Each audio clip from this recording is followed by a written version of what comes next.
Bienvenidos. Hay un lugar donde las ratas buscan comida, los vagabundos refugio y alguna que otra persona solitaria aguarda impaciente, pero también alerta. No vaya a ser cosa de que aparezca ese peligro posible en la forma de un extraño. En este lugar en el que todos hemos estado, una estación de tren, ocurrió la historia que les voy a contar hoy. París, 1937.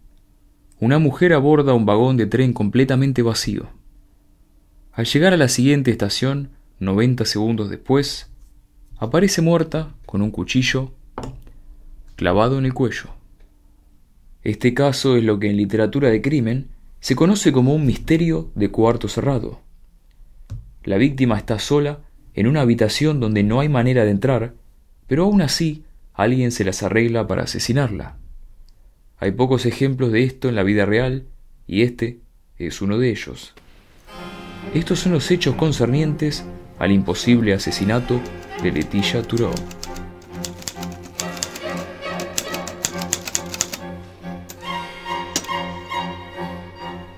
Bajo la lluvia del 16 de mayo de 1937, a las 6:25 de la tarde, en la estación de tren Port-Charenton, Letitia Thoreau aguardaba a que abrieran las puertas del vagón de primera clase, un lujo que decidía darse de vez en cuando.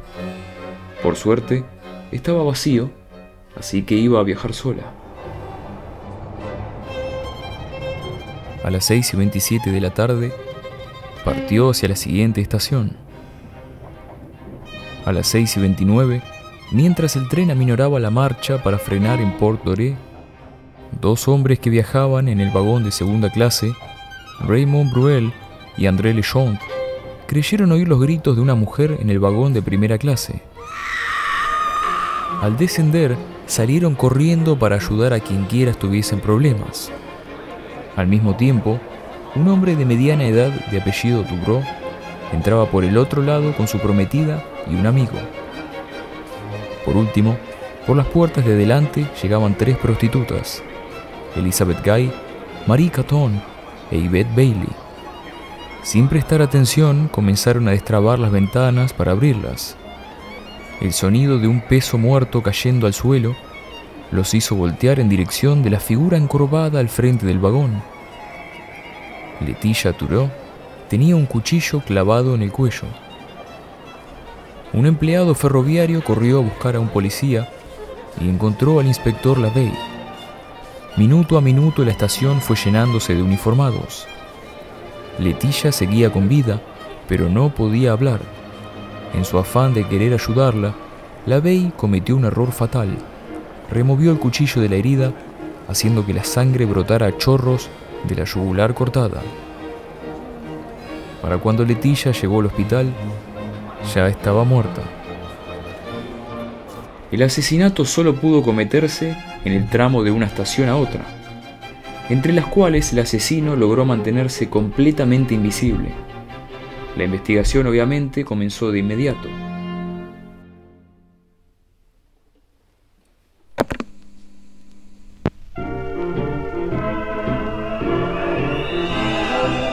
En esta época, Francia, como tantos otros países, era un campo de batalla plagado de ideologías que luchaban por la supremacía de Europa.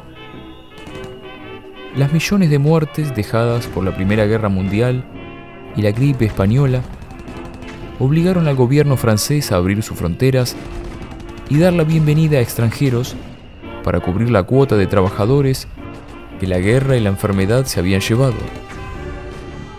A cuestas no solo traían hambre y pobreza, sino también ideas, socialistas, comunistas y fascistas, entre otras.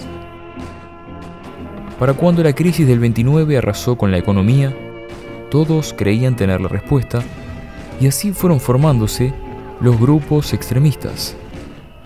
Sumado a esto, las carreras de varios dictadores iban en ascenso. El cielo de la nuestra patria.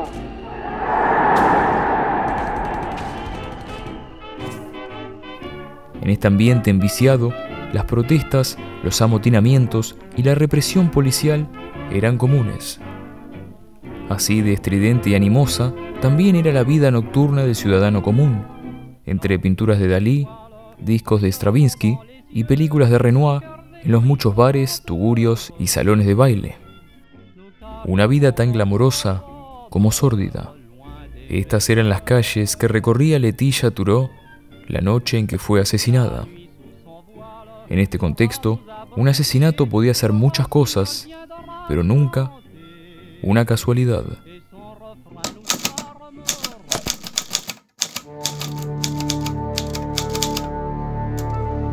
Los 2 hombres y las 3 prostitutas que habían descubierto la escena del crimen fueron interrogados. Ninguno vio a nadie salir del tren cuando frenó y las puertas se abrieron, ni dentro del vagón cuando accedieron por cada una de las puertas disponibles. Dubrow, su prometida y su amigo habían desaparecido de la escena. Más tarde dijeron que llegaban tarde al teatro y no podían hacerlo manchados de sangre, así que abandonaron el lugar. La policía no hizo más preguntas. Raro, sí, pero había una razón para esto. El sospechoso, según pensaba la policía, era un hombre que sabía lo que hacía, porque el estilo de ejecución era particular de los asesinos a sueldo italianos. Un stiletto clavado en el cuello, dejado en la víctima como un macabro mensaje. En los bolsillos del traje verde de Leticia estaban las primeras pistas que iban a plantear más preguntas que respuestas. A pesar de su apellido, sus documentos personales indicaban que era una inmigrante italiana. Tenía además un pasaje de tren, dinero en efectivo, por lo que no se trató de un robo, y por último, una carta que confirmaba un encuentro con un hombre llamado John.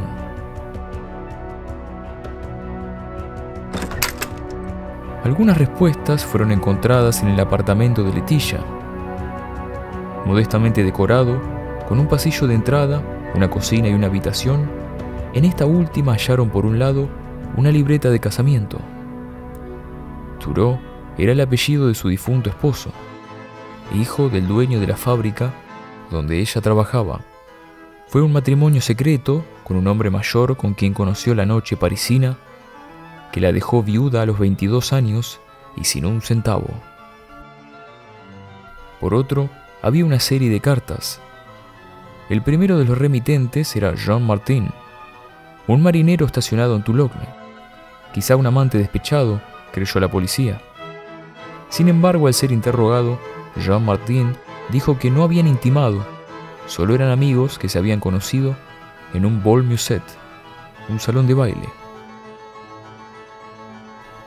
Ella le había dicho que su nombre era Yolande. Sus horarios lo situaban en servicio, sin permiso para abandonar su puesto, al momento del asesinato. Algo similar ocurrió con el segundo hombre que mencionaban las cartas, René Schramm.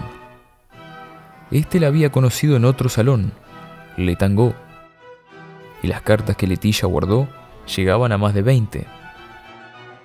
René admitió ser el amante de Leticia. Las cartas lo confirmaban, pero demostraban también que René era inocente.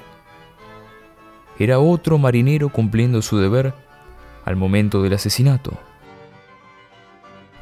La teoría del asesino profesional iba ganando más y más peso, sobre todo cuando recibieron los resultados de la autopsia.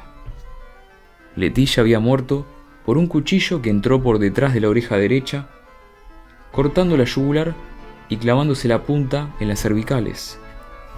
No había signos de lucha, así que de seguro alguien se acercó de atrás, la tomó por los hombros, volteándola hacia la izquierda, dando el golpe final y dejando el cuchillo en la herida para mantener la escena impecable.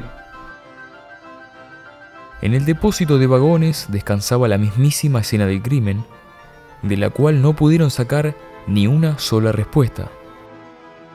Las únicas huellas encontradas estaban en la barra del asiento detrás de Leticia. En la daga no había nada, por lo que descartaron que las huellas de la barra correspondieran al asesino, que de seguro llevaba guantes. La daga en sí era un cuchillo genérico, marca La Guiole, con una hoja de 9 centímetros y mango de hueso. En París había 2 tiendas que los vendían, ambas mayoristas que vendían en bulto a restaurantes, bares y demás, por lo que no tenían un registro de transacciones con clientes individuales. La policía tenía un asesinato entre manos, casi sin pistas, sospechosos o testigos, excepto la víctima. No había ni una huella. Estaban ante lo que parecía el crimen perfecto, que fue exactamente como lo bautizó la prensa.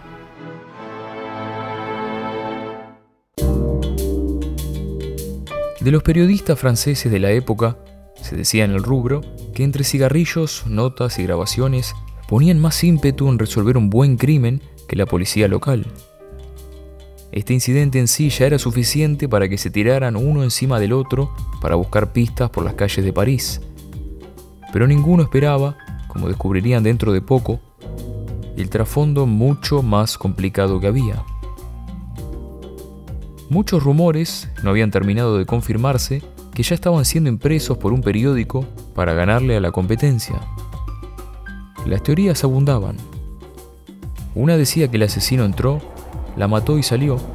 Por eso ningún testigo vio a nadie salir del vagón de primera clase al llegar a la segunda estación. Pero eso era en extremo riesgoso y no coincidía con los testimonios. Otra decía que el asesino la mató entre las estaciones y pasó de un vagón a otro, pero la falta de testigos, sumado a que la puerta entre ambos vagones estuvo siempre trabada, dejaba trunca esta segunda teoría.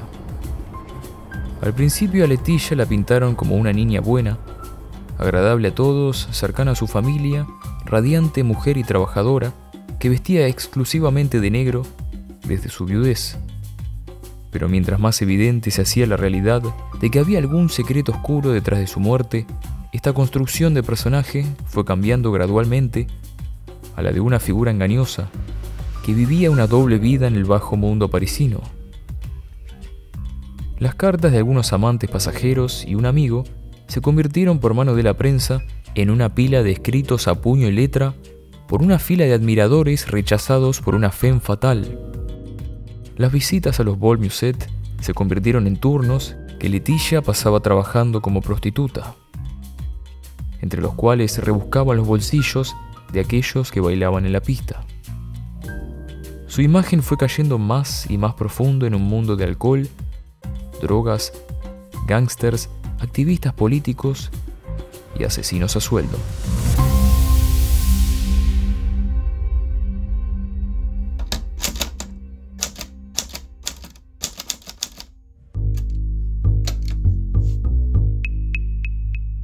El 27 de mayo, el caso llegó a la tapa principal del Detective, un periódico especializado en crimen que había nacido por el voraz interés de los franceses en el género.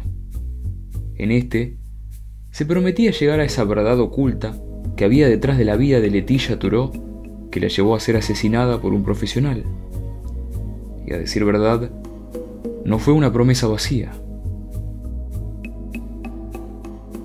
En un giro digno de cine negro, los periodistas del Detective hallaron el nombre de Leticia en los libros de la Agence Ruff, la agencia del detective privado Georges Ruffignac. Desde el verano de 1936 había estado trabajando como informante bajo un seudónimo, Yolande. Había comenzado con trabajos menores, siguiendo a caballeros sospechados de engañar a sus esposas. El detective Ruffignac dijo que Leticia se desenvolvía demasiado bien para ser, como ella había dicho, su primer trabajo como detective. De hecho, tanto potencial vio en ella que la recomendó para trabajar dentro de una fábrica de cera para pulir. La tarea encomendada era actuar de informante sobre las actividades de los sindicatos comunistas, tanto para la agencia de detectives como para la policía francesa. Ruffignac supo también aprovechar su activa vida nocturna. Esos Bal Musette tan frecuentados por Leticia, el Le Tango, el As de Corazones y demás, no solo eran lugar de reunión para el bajo fondo de la sociedad, sino también de mensajería e intercambio de información entre personajes de renombre, por decirlo de alguna manera. Si reconocía a alguien de interés, debía discar cierto número telefónico. Entre tanto rumor periodístico, al final algo de verdad había. De noche, como Yolande, revisaba los bolsillos de los que asistían a los salones, ya que trabajaba en el ropero, pero no en busca de dinero como la ladrona común que los periódicos decían que era, sino en busca de otro bien más preciado: información. Ese espionaje civil la había llevado al espionaje político, y con este ascenso aumentó el peligro.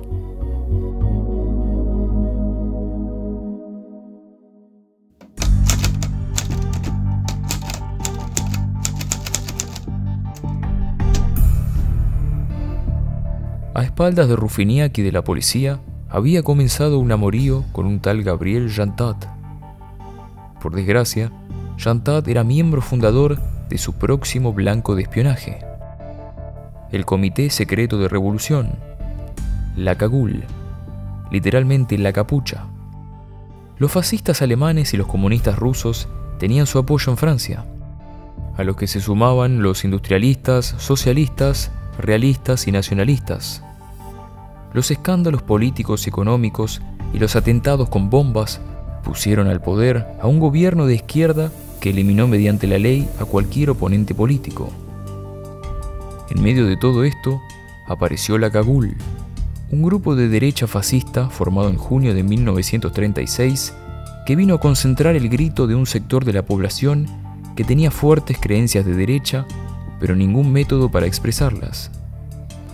Método, vale aclarar, acorde a los tiempos que corrían: atentados, bombardeos, tiroteos y asesinatos por encargo. A los miembros de este grupo se les daban apodos y contraseñas, y la traición era castigada con la muerte. En noviembre del 37, la policía allanó un cuartel de la Cagul en relación a una serie de asesinatos. Uno fue Dmitri Navashin, un importante economista ruso apuñalado con una bayoneta francesa cuando paseaba a su perro. Los otros fueron Carlo y Nello Rosselli, un par de hermanos italianos que estaban siendo perseguidos por Mussolini. Para sorpresa de los oficiales, dos miembros de la Cagul hicieron mención de la ahora famosa muerte de Letitia. Fernand Jacobier y René Lacoutier dijeron que, sospechando que Letitia, o Yolande, como la conocían, era una informante de la policía, le filtraron solamente a ella cierta información falsa sobre un coche que iba a cruzar la frontera con Suiza cargado de armas. Sin razón aparente, el coche fue detenido en la frontera, pero, oh sorpresa, estaba vacío. Sospechas confirmadas: Letitia debía ser borrada del mapa. A su vez, la familia de la víctima dijo que semanas antes de su asesinato, Letitia había sido atacada 2 veces en el lapso de una semana. Una vez por un hombre a la salida del metro con un cuchillo, y otra cuando 2 individuos intentaron meterla en un auto mientras volvía a su casa. Jacobier y Lacoutier acusaron a Jean Filiol, el asesino empleado por la Cagul, que había matado a Navashin y a los hermanos Rosselli. Sin embargo, los trabajos de Filiol eran por demás sangrientos. De hecho, después de apuñalar a Navashin, le pegó un tiro a su perro y a los Rosselli los cosió a balazos.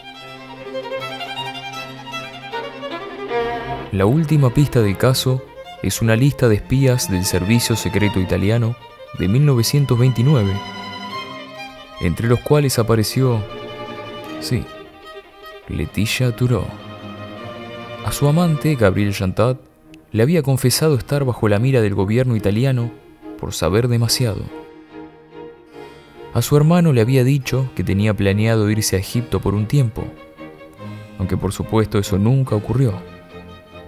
No había motivo claro, no había una respuesta a cómo fue cometido el crimen, no sabían quién era el culpable y hasta cierto punto tampoco sabían bien quién era la víctima. Una viuda ilegítima, una detective de poca monta, una informante de la policía, una miembro de un grupo terrorista o una espía profesional del servicio secreto. En medio de esta encrucijada, La cuchillada en el cuello pudo haber venido de cualquier lado. Con el estallido de la Segunda Guerra Mundial, la invasión de Francia por los alemanes, el cambio de gobierno y los bombardeos, este caso, como tantos otros, quedó sin resolver. Letilla fue enterrada junto a su madre en el cementerio de Thiais, en las afueras de París. En su lápida figura su seudónimo, Yolande. Estos fueron los hechos concernientes al imposible asesinato de Letilla Turó. Hasta la próxima.